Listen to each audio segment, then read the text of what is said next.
I always say, oh, who do I know that's doing it well? It could be business, it could be parenting, it could be athlete.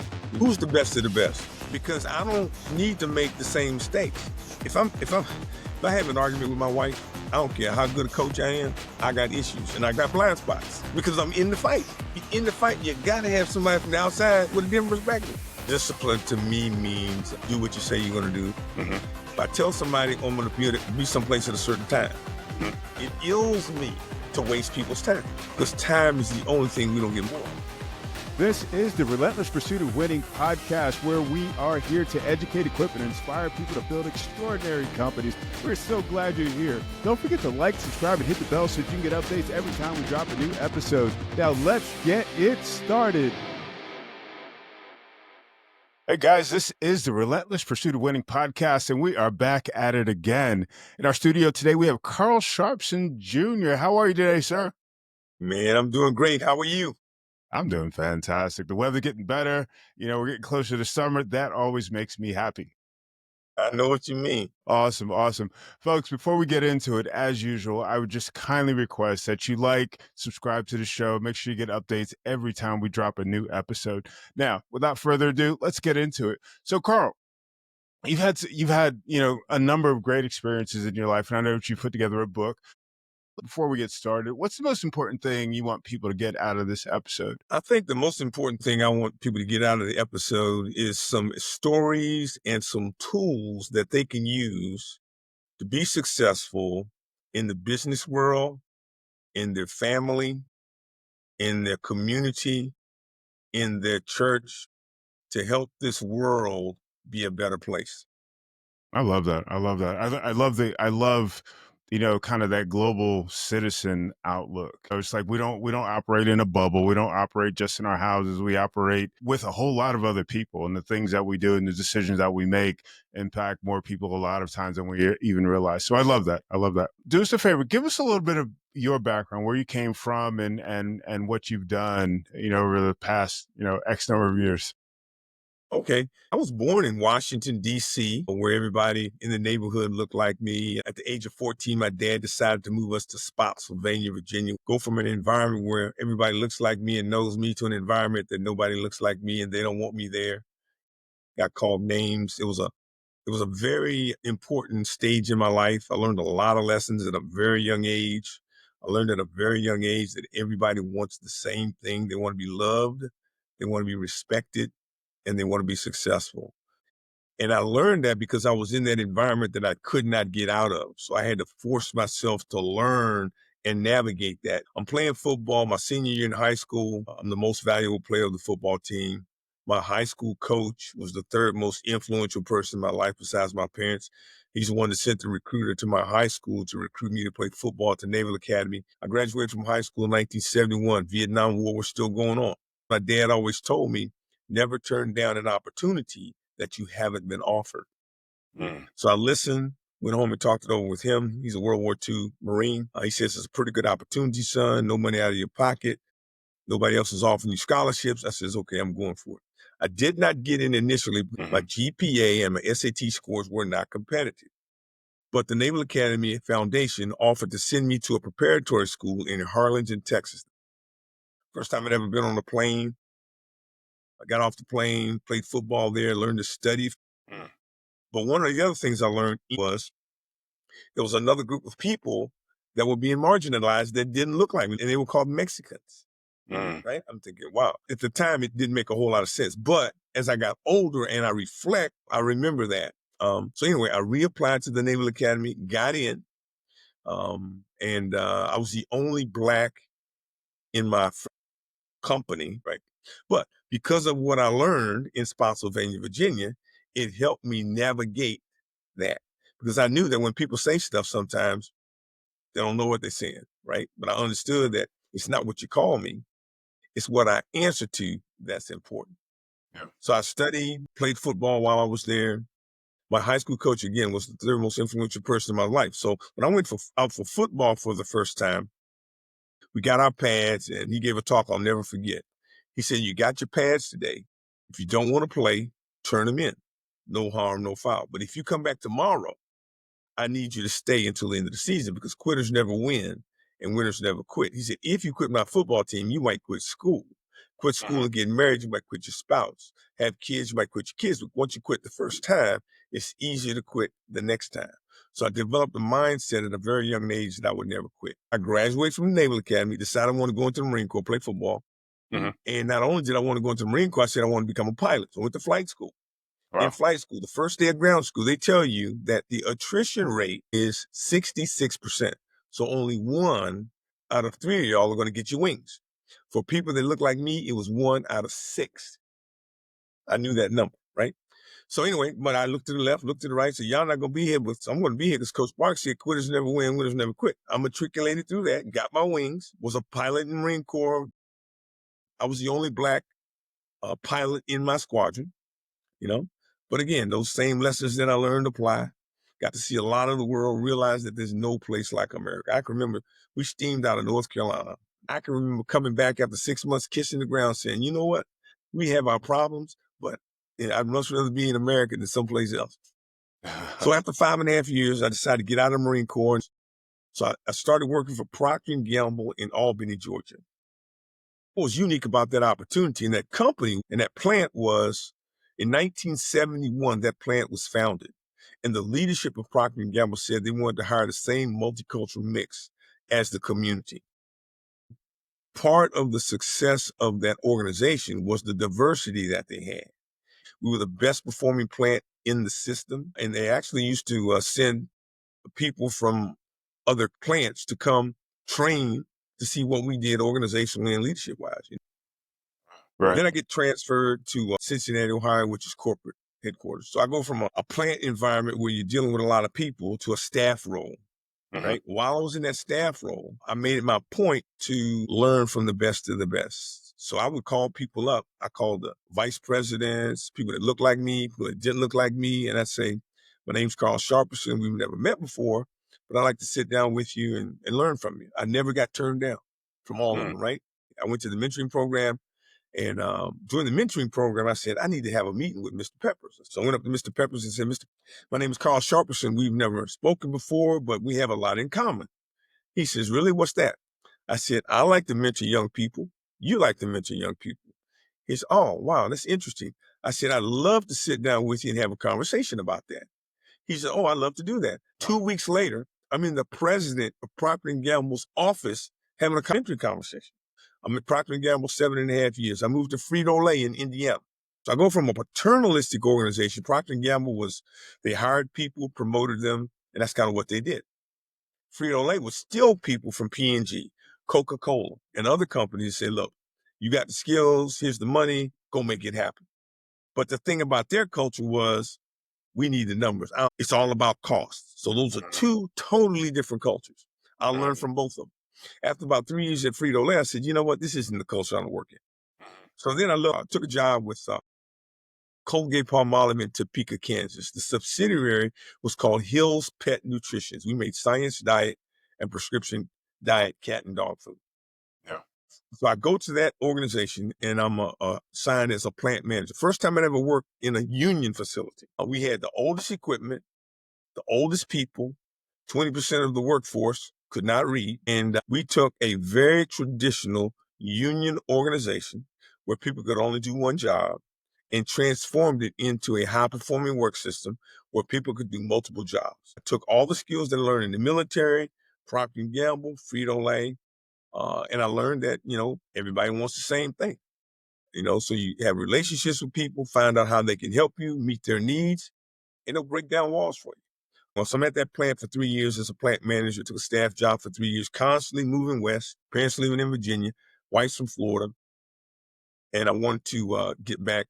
So I took a job as the vice president of manufacturing for Dunlap Slazenger in Westminster, South Carolina. After about a year, my boss and I agreed to disagree, and we decided to part ways. So now I'm in the right location with no job.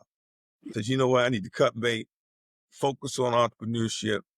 What skills do I have? I can do speaking. I can do business consulting. I can do executive coaching. I can do team building. So I hung out the shingle and called people in my network and said, this is what I'm doing.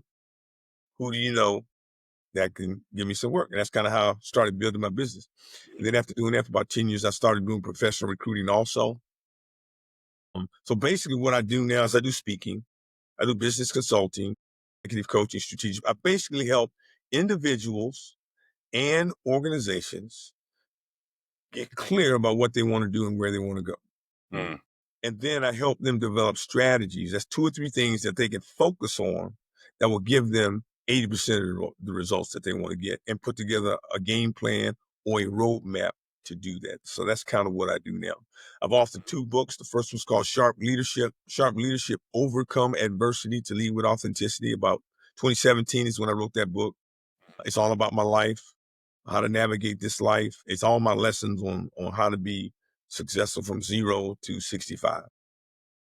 The second book is called Sharp Leadership, Parenting Principles for Rearing Young People. It's all about stories about my children. I've been married 36 years. Uh, 2012, I was diagnosed with stage 4 non-Hodgkin's lymphoma. Mm. 2 years ago, I had 6 inches of my colon taken out for colon cancer. 5 years ago, my wife was diagnosed with stage 3 breast cancer. 16 rounds of chemo, double mastectomy, reconstructive surgery, but we're both cancer-free. So those journeys are also in my books, and some of my best lessons that I've learned have been through struggle. Yeah, yeah. I see that a lot. I know in my career, the most difficult, challenging situations produce the most fruit in terms of growth. What was, what are probably your top 3 leadership recommendations? We're thinking about people that have their own company and, they're growing it and, they're getting to a place, or they're in a place where they're needing to influence their followers. What are the top 3 things that you would recommend? Well, the first one is uh, I think it's all about relationships. Hmm. That is the most important thing. Nobody gets to where they are without relationships. If you talk to people and say, "How did you get that job?" "Oh, I knew somebody who knew somebody." Yeah. "How'd you decide to go to that school?" "Oh, I knew somebody who knew somebody." And it's so your network can open up doors that you can't pay for. So you're always trying to develop healthy relationships, right? And you want to develop authenticity and credibility. Hmm. So how do you do that? You do what you say you're going to do. You always take care of your people.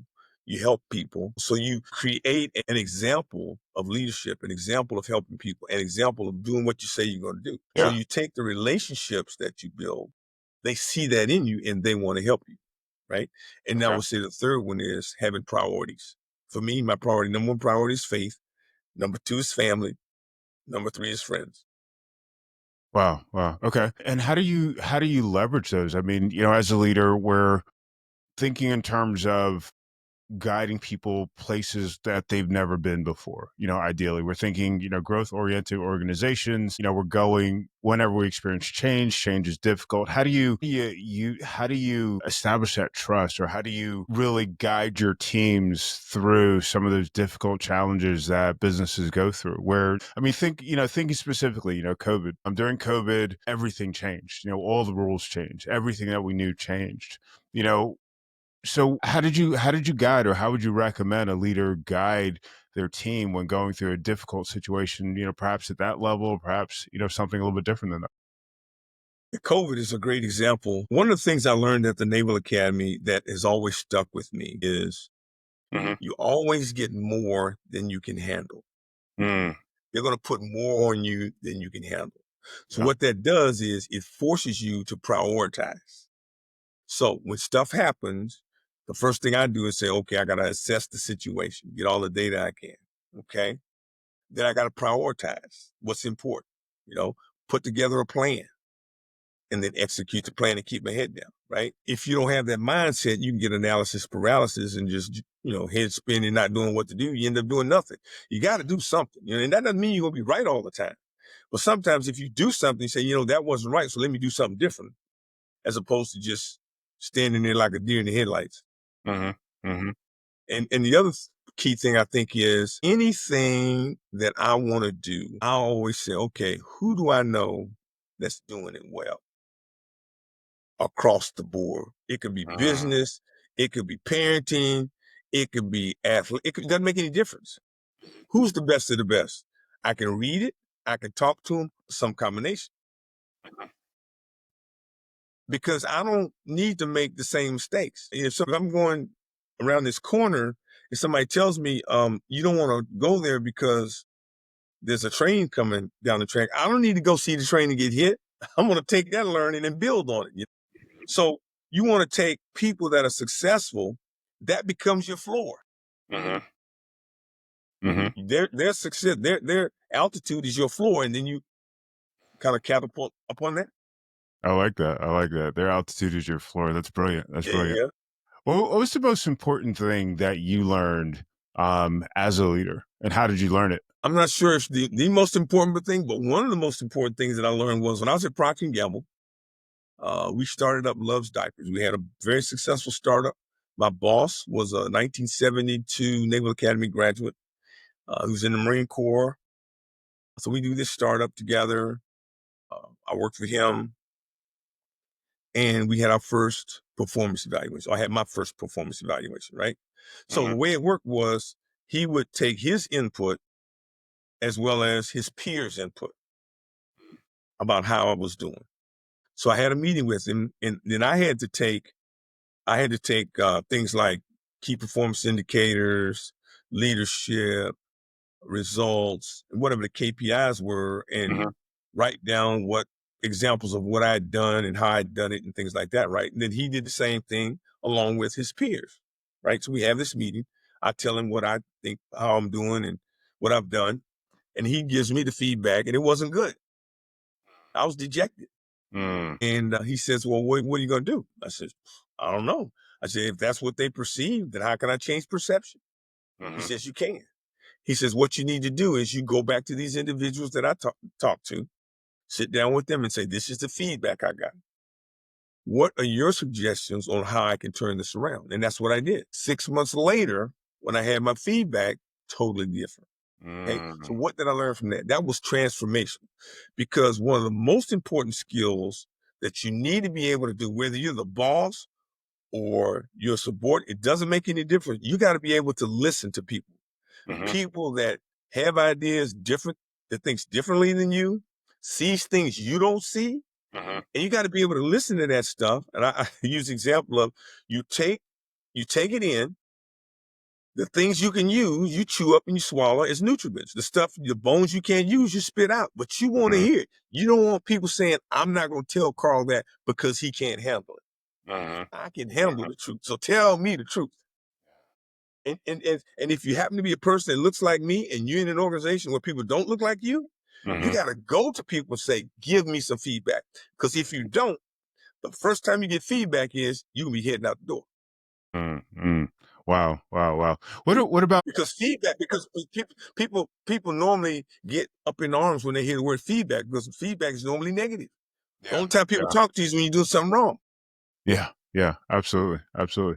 Does that story change at all, like as an entrepreneur or as you're working with different entrepreneurs? It doesn't. No, I think the philosophy doesn't change, but the dynamic changes because you don't have direct control over them. You know what I'm saying? In other words, a lot of times you're not their boss, so you don't write their performance review. You don't give them their pay increases, something like that. So there's a little bit more fluidity sometimes if you're dealing with somebody that's kind of a peer or a partner or something like that. But the rule of the feedback, you got to figure out some kind of way to get feedback, because you know what you know. You want to know what other people know that's different than you. And the more diverse your circle is, the better the ideas are going to be, the richer the ideas are going to be, because you get it from all different angles. Women think differently. People that grow up in the hood think differently. People that grow on a farm think differently. I tell you what, you give me, if I was going to start a team, I'd much rather have a team that has a marketing person, a salesperson, an engineer, as opposed to having a bunch of engineers. It's kind of the same thing. I want different cultures in my organization for a lot of different reasons. Now, when you get that diverse organization, because there's so much diversity and differences in ideas, then you have to be skilled at listening more. Because if you're in an organization, everybody thinks the same, it's easy. Oh yeah, we think, go, let's go do it. You might be fast, Yeah. but it might not be quality. So I mean that said, I mean, you have that much diversity, you've got diverse thinking, perspectives, et cetera, et cetera. How do you make a team like that cohesive? I mean, the goal at the end of the day is, hey, we've got, certain KPIs that we're trying to hit, and we can't do that as individuals. We have to do that as a team. So how do you as the leader bring the team together so that everybody's rowing in the same direction, at the same speed? That's a good point. And when you, like I said, when you have diverse organizations, it's more difficult to do that. Hmm. So what I learned was it takes longer to come up with a goal or KPIs or anything you're working on because of the different ideas. Hmm. But once you get everybody united, it's a much better solution. And so I do team building sessions with people. The first thing I do when I enter an organization, either if I'm the new person in the organization or somebody comes into my organization that's new, I have a one-on-one conversation with them, right? I tell them a little bit about myself, and I'm as authentic as I can be. I tell them background, growing up, briefly what I'm doing, right? And I ask them to do the same thing. Now, I'm looking for commonalities when they're talking. Maybe they like the same sport I like. Maybe they have children like I have children. Maybe they worked in similar organizations. I'm looking for some connections and some commonalities, right? And I listen to the story. And then I say, okay, let's say I'm joining up with an organization. Let's say I'm the new boss of an organization. I'm meeting with my people one-on-one. So you've been in the organization for 2 years. Tell me what you think we need to work on to make the organization a better organization and reach the KPIs we're trying to get. And they tell me. I said, okay, so you think we can do this and do that? Okay. So tell me how I can help you personally. It might say something like, well, I have a difficult time coming to work because I have special needs kids and I don't know anybody that can help that kid. Okay. So if I help that individual solve that problem, I got a friend for life. Yeah. Right. The other thing I say is, I have a couple of expectations of you. I want you to tell me what your expectations of me. My expectations of you are number one, if you see me doing something that's going to hurt this organization or you or anybody else in it, you need to let me know as soon as possible. Right. And then the other thing is I need you to tell me the truth all the time. Right. So what are your expectations of me? So they tell me what their expectations of me. So what does that do? I'm grounded. I know what the expectations are. I know how I can help them. If I Hmm. go off and knock off a couple of those things, go find somebody else. Now I got to, that's the beginning of the team building. And then when I get everybody together and have a team building session, then we all get to know each other. Right. And it's all about authenticity. I had a lady who was my boss when I was at Procter & Gamble. She was very untraditional. She's my operations manager. I was a department manager. And she had adopted several multicultural kids. She came up through organizational development. That was kind of her, not engineering or nothing like that. Hmm. And when we used to have our staff meetings, she started off the staff meetings like this. She said, let's check in. So Hmm. we go around and everybody would check in. What's going on in your life? Sometimes somebody would have something going on in their life. We never got through the agenda, Yeah. but the work got done Yeah. because we were united, right? So simplistically, that's kind of how you do it, I think. At least I love I've that. seen it done that way. Yeah, that high trust environment. I love that. One of the things that we face, I'm sure you face it as well, as a leader is, that individual or those individuals that are like disrupting the organization. And as a leader, I mean, everybody on the team can see, well, everyone can see that there's a problem and they're looking for you to solve that problem so the team can continue operating at that level. What do you do? How do you manage that? Well, let's say I have somebody that's disrupted. I have a conversation with them one-on-one, right? And that does a couple of things. One is you don't want to embarrass people. You Mhm. want people to maintain their dignity. So I would have I would have a one-on-one conversation, and depending on what it was, I'd say this happened. This help me understand. So we were in this meeting, and this is what you said. Why did you say that?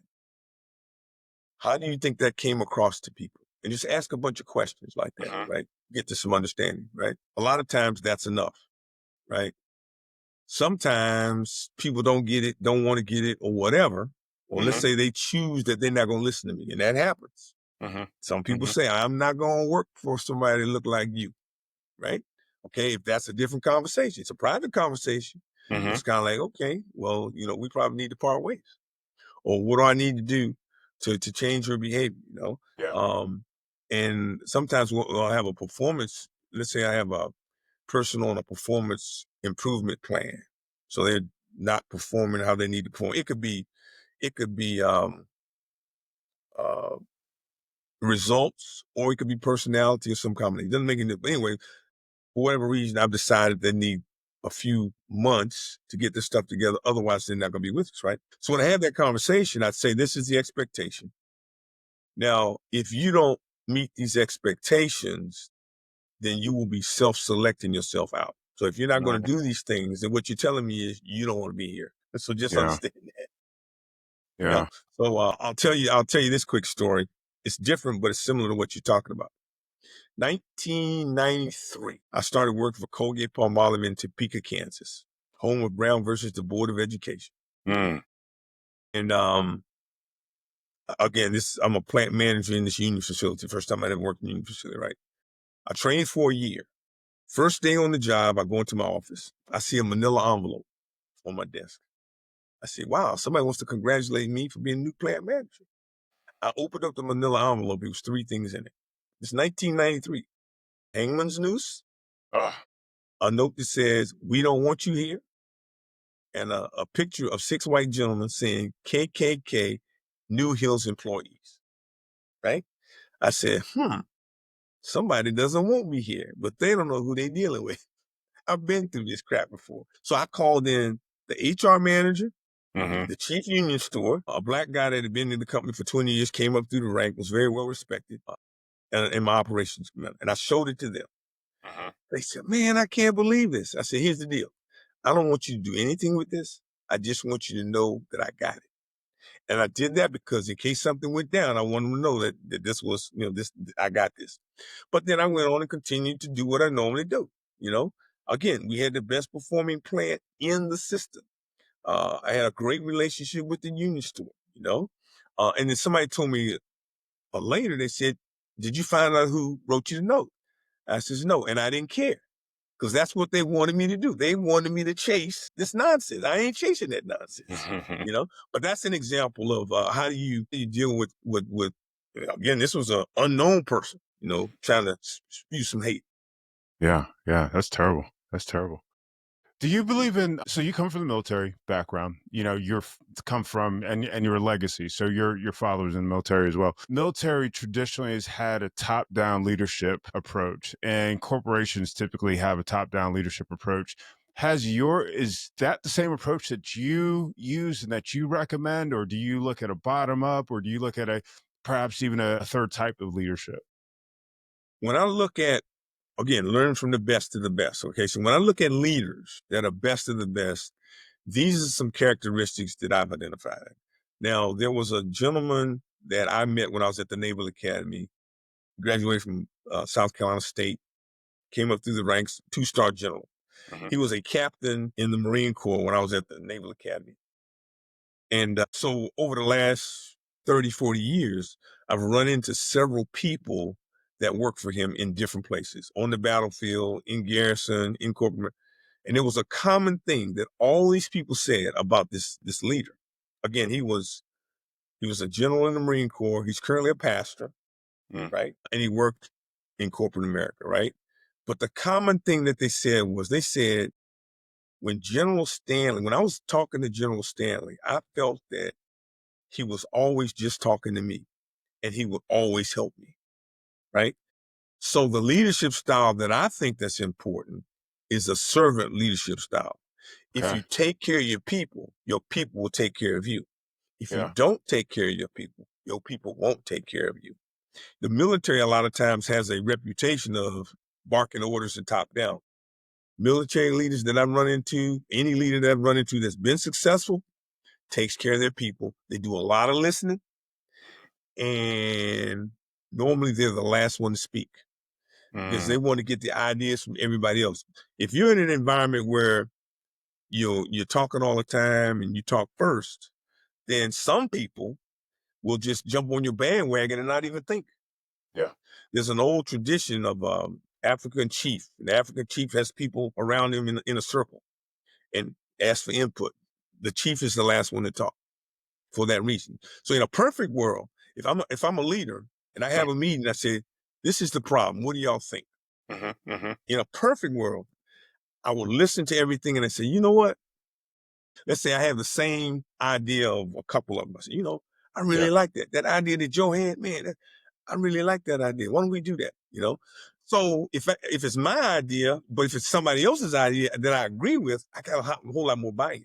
Right. And I try to make sure that everybody gets an opportunity to give their perspective. Because if I have an argument with my wife, I don't care how good a coach I am, I got issues and I got blind spots because I'm in the fight. So if you're in the fight, you gotta have somebody from the outside with a different perspective. Because you just Wow. you can't do that. Yeah. Wow, wow, wow. That's brilliant. If I'm in the Well, fight, I got blind spots. yeah, so let me tell you this story. So I was coaching this guy. I wanted to coach this guy who's been in the military, very successful, just during COVID, was in the medical field, started up several businesses, stuff like that. And he said, Carl, he says, I don't want to insult you, but how can you help me? I'm making a lot of money.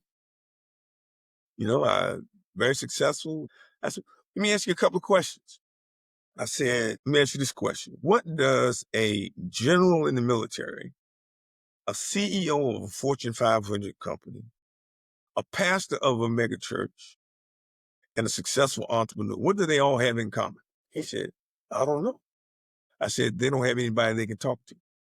The higher you get, the Yes. more your butt is exposed. The higher you get, the more people are gonna just sing your praises, Yes. So there's not a whole lot of people that can give you quality feedback. And feedback is very, very important. Yeah. Yeah. Yeah. Absolutely. Absolutely. Sometimes, we get into these conversations, brainstorming sessions or, group conversations. And like you said, your goal is to get input from everyone in the group. You've got your extroverts that are, first one up, they got their hand raised. They've got, they've got the ideas that are like the end zone ideas. Then you have your introverts, which are more reserved and they're sitting back and they're listening to other people speak. And, hopefully we can get them to speak. How do you make sure that these types of conversations are balanced and you're truly getting the best result from that conversation? If I'm the leader or I'm facilitating it, then if I open it up for ideas and nobody talks, I mean, there's a couple of people that don't talk. I want to hear what they got to say. Yeah. And then because you can't listen and talk at the same time. Yes. So those that have the idea first, they process stuff differently. But a lot of times you have people that are introverts, they processing stuff and their input is very, very valuable. So I would always make sure that I want to hear their input. Yeah. Yeah. And then How do you get it out of them reward them though? for giving it. How do you get it out of them? I mean, again, being introverted, they tend not to talk as much, or they tend not to, be as participative as some Yeah, of the other members. there are different degrees of it, but my experience has been that if you ask the question, what are your thoughts? I value your thoughts. What are your thoughts? And listen, Mhm, and because it might take them a while to bring it out, mhm, you know? mhm. And then when they bring it out, you say, thank you for that. Because what normally happens is, different people process information differently. Okay, let's say you got a engineering type person that's an introvert that is a deep thinker, Yeah, right? Because they're a deep thinker, that person's going to bring up some stuff that everybody else missed. right, right, So that's valuable. I need to know what that is. right. Now, I'll tell you something else that's kind of tricky, Ricky. So when I was at Procter & Gamble, my boss told me this one time. He says, because every organization has a culture, right?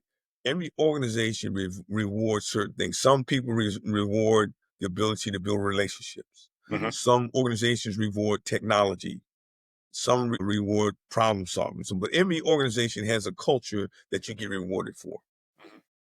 So, hey, why did I bring it up? So my boss told me, this is a Procter & Gamble. He said, Carl, he says, when you're in meetings, sometimes you don't say anything, which gives people the perception that either you're not engaged or you don't have any good ideas. Mhm, mhm. So he told me this. He says, so when you're in a meeting and somebody says something, sometimes why don't you just come up with what's on your mind? Because what I found was I'd be sitting in a meeting and I wouldn't say anything, Mhm. but everything that everybody else said, yeah, that's what I was thinking. So by the time they say it, it's already been said. So why am I going to say it? Right. Yeah, But again, that's twist of feedback of how not saying things and saying things, can be impactful.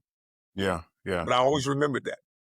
I like that. I like that. I like that. Another question for you. So, again, coming from a military background, discipline is something that's always incorporated into the training and everything else that's done. How does that impact your thinking as a leader, and especially, as you're training other leaders? Well, one of the things that discipline to me means do what you say you're going to do. That's one example of it.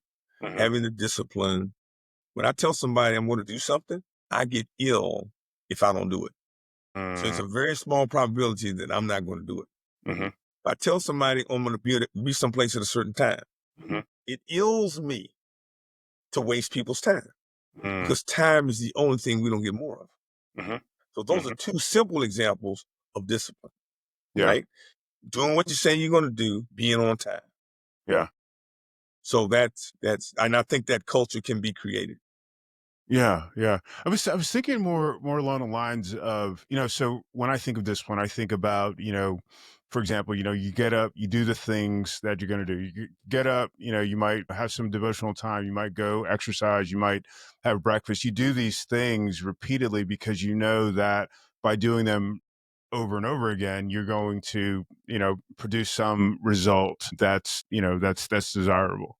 So, as a leader, and I guess where I'm thinking or where I'm coming from is that there are different leaders that have different strengths, and some may be, I'm probably going to get into trouble for this from somebody, but, the creative leaders that I've worked with tend to be more creative in their definition of discipline than someone that's more analytical. I think I'm safe with that one.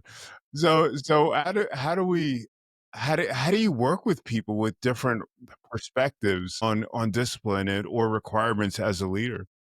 Yeah. Yeah. I think that everybody has different skills, gifts that they're born with. Hmm. But the discipline thing I think is important. I think it's important for people to have a routine. And the pandemic is a prime example. When the pandemic happened, it blew up everybody's routine. And that was part of the thing that people were struggling with, right? And that's so very, very important. So I get up today, I get up at 4 o'clock. I'm at the gym at 5.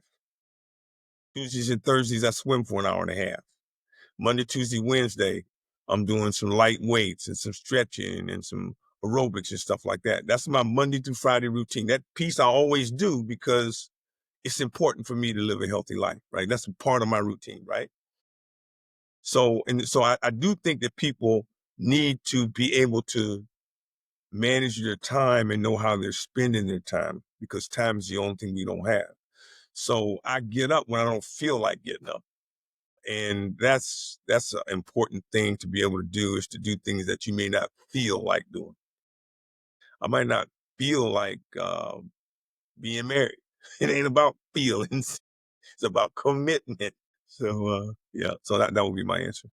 So someone that's less structured, how would you get them to think differently? I mean, they're in my opinion, and again, I come from perhaps from a more analytical perspective. I feel like leaders can't be as effective, or I'll leave it at as effective, if they lack the discipline to create the routines or to, show up when they're supposed to or stick with it or keep their mouths shut when they need to keep their mouths shut. So I've verged into recent news Yeah, events. But anyway, I think that most successful organizations, big or small, that I've been associated with or watched, let's say you have a CEO and a COO.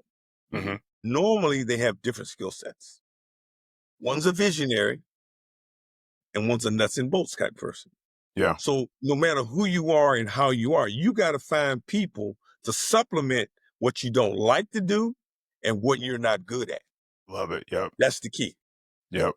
and use your strengths. So how do I identify my strengths? I mean, as you know, and I would come to this as an entrepreneur. I started my company. I'm the chief bottle washer. I'm getting around doing everything. I'm starting to get more people on my team as demand for what I'm doing increases. However, I've been doing everything up until that certain point. How do I figure out what I'm really good at and what I need to get off my plate and allow other people to support me? Yeah, I think this is a prime example of everybody doesn't know everything and can't do everything. So you have to be able to know when it's above your pay grade. And it could be anything, right? It's either something I don't like to do or something I'm not good at. Okay. So if I'm struggling like that, I'm thinking, who do I know that can help me with this and help me sort out what my gifts are? Help me sort out the stuff I don't like to do. I like to, let's say I like to go out and network and build relationships. But this nuts and bolts stuff, I hate doing that. Okay, so let's hire somebody that can do that, and you pick out what you like to do, what you want to do, and you have the other stuff done by somebody that's good at it.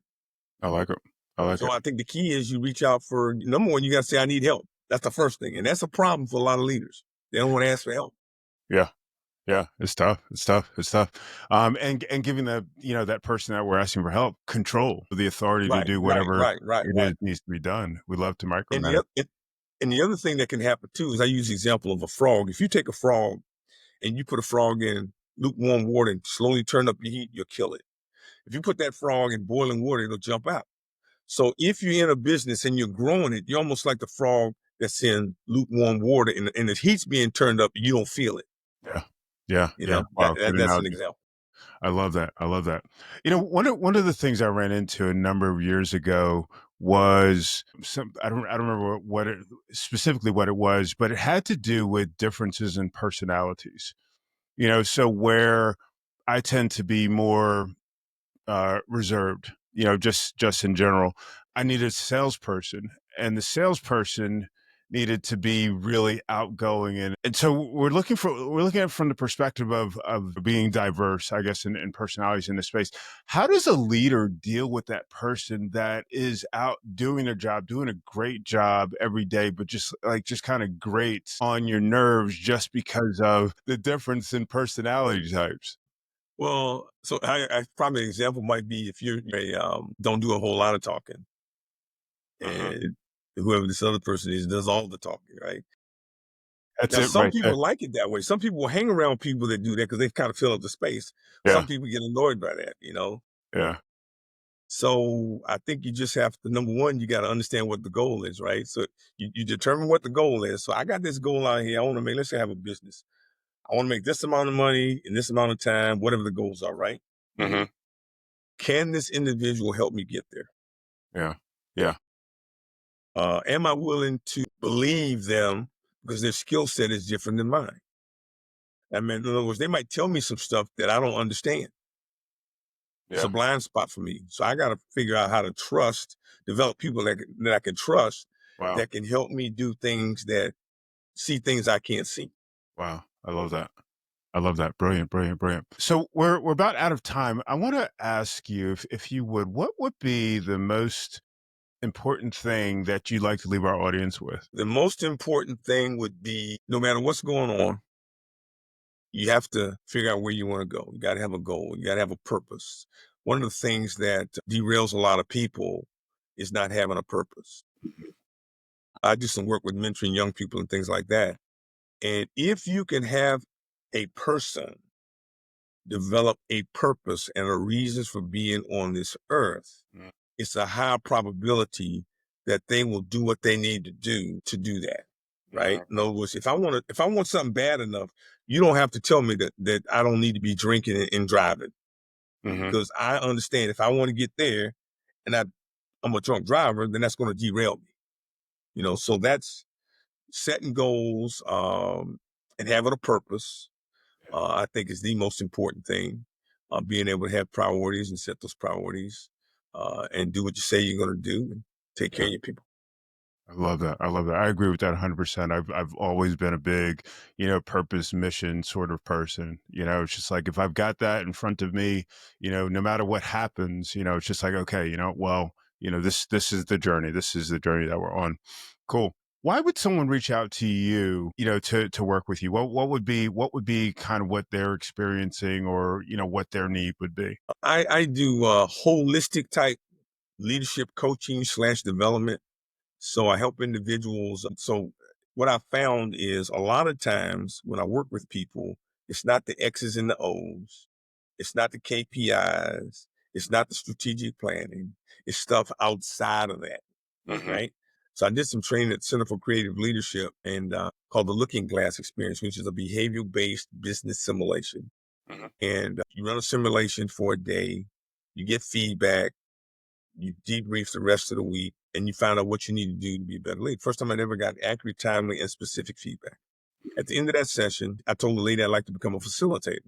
She Hmm. says, really? She says, if you come back 3 different times, train with lead facilitator for a week at a time, I will certify you. So part of my developmental plan was to get certified. I got certified and did probably about 12 of those sessions. 12 sessions times 21 people, high-powered executives from all over the world. Hmm. At the end of your week, the question is, what is the most important thing you can do to become a better leader? 90% of the time, they would say work-life balance. Wow, that's I am interesting. making a lot of money. I'm on my third wife. She just filed for divorce. I got 2 kids. One doesn't know me. The other one's on drugs. I'm 60 pounds overweight, just had my third stint put in. That's what high-powered executives will say, right? So holistically, I help individuals get better, identify a goal, develop strategies. And now my first book, Sharp Leadership, Overcome Adversity, Lead with Authenticity, can be read and you can learn some tools and stuff like that. Is a cheap way to find out whether or not you want to work with me. And then my Mm, parenting book does the same thing for parents. mm. So anybody that wants to transform their life, be all they can be, and develop some authentic leadership skills, I can help. You use the army tag there. You said be all you can be. That's me. I'm go army. Awesome, awesome. So if they want to reach out to you, what's the best way to do that? If you just Google my name, it'll pop up. My website is www.carlsharpersonjr.com. I'm on LinkedIn, Facebook. Reach out to me and set up some time to see how I can help. Awesome, awesome, awesome. And I will make sure all that info is on the show notes. So anybody that wants to reach out, you'll be able to go there and get that information. Thank you so much. This has been enjoyable. Thank you so much for being on the show. Thank you for having me, Rick. Have a great day. Absolutely. Absolutely. Folks, this has been another episode of the Relentless Pursuit of Winning podcast. Keep winning.